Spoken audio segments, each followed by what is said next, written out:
இப்போ இந்த டாட் எல்லாம் பிடிச்சிட்டு எப்படி பட்டி ஜாயின் பண்ணுறதுன்னு பாருங்கள். நிறைய பேருக்கு டவுட் இருக்குது. இந்த ஆர்க் அடிச்சிருக்கிறதுலேருந்து இப்படி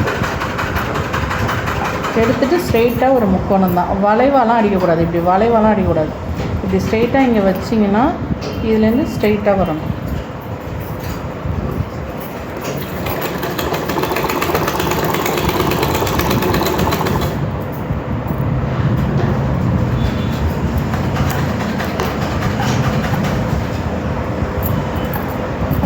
இந்த டாட்டு பாருங்கள். இதை இப்படி பிடிச்சிட்டு இந்த ஆர்க் அடித்ததுலேருந்து இப்படி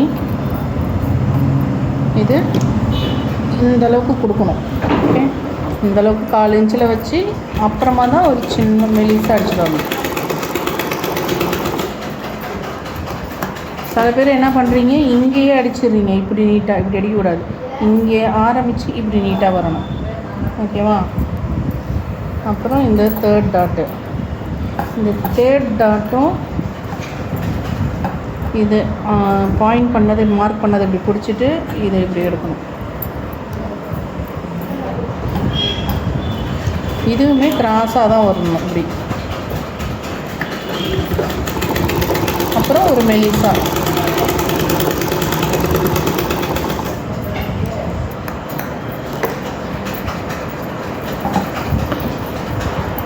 இது இப்படி இருந்தால் பரவாயில்ல, இப்படி தான் இருக்கும்.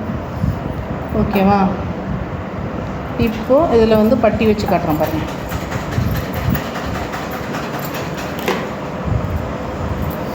பட்டியோட இந்த வளைவு பகுதியில் இது வந்து உள்ளே வைக்கிற துணி, இது வந்து மெயின் கிளாத்து. இந்த மெயின் கிளாத்தை இப்படி வரணும். உள்ளுக்குள்ள துணி வந்து அடியை வச்சுக்கணும். இது எப்படி வைக்கிறதுன்னு பாருங்கள்.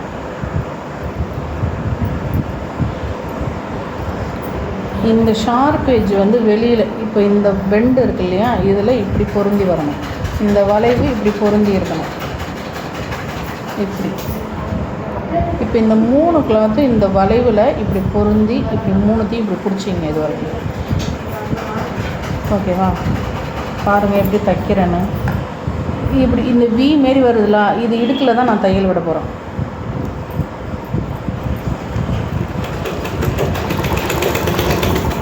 இங்கே ஸ்டாப் பண்ணிட்டேன். ஊசி உள்ளே குத்தி இருக்குது. இப்போ இந்த 3 துணியும் எடுங்க. இது நேராக இருக்கும். இது வந்து கொஞ்சம் கிராஸில் இருக்கும். அது என்ன பண்ணணும், இந்த சென்டரில் உள்ள பீஸை இப்படி நேராக கொண்டு வரணும்.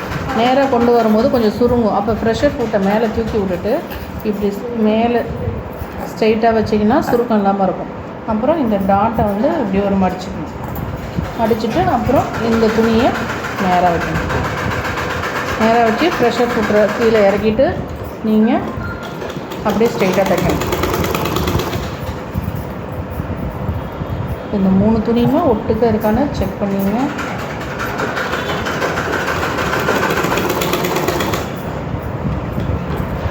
இது லைட்டாக இந்த பெண்டு இருந்துச்சுன்னா அந்த பெண்டு அதே ஷேப்பில் தான் வரணும்.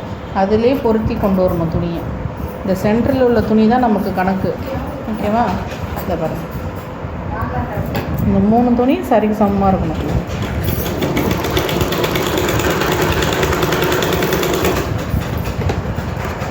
கடைசி வரைக்கும் நான் அடித்தது இதே 4 இன்ச்சில் தான் அடிச்சிருக்கேன் பாருங்கள். இங்கே 4 இன்ச்சில் அடித்தேன்னா இதை 4 இன்ச்சில் அடிச்சிருக்கேன். நீங்கள் இதை சின்னதும் பெருசுமாக அடிக்கக்கூடாது, ஒட்டில் அடிக்கக்கூடாது, ரொம்பவும் சின்னதும் பெருசுமாக நவுத்தி அடிக்கக்கூடாது.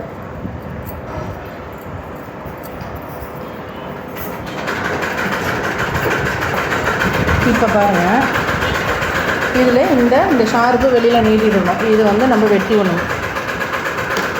இப்போ நீங்கள் என்ன பண்ணுறீங்க, இதை ரொம்ப நிறையா மடித்து வச்சு தைச்சிடுறீங்க. அதுக்கு தான் நான் இதை வந்து இப்போ தைச்சி காமிச்சது. இப்போ இது மேலே நம்ம ஒரு படிமான தையல் போட போகிறோம். இப்போ இது எக்ஸஸ்ஸு, இதை கட் பண்ணிவிடுங்க.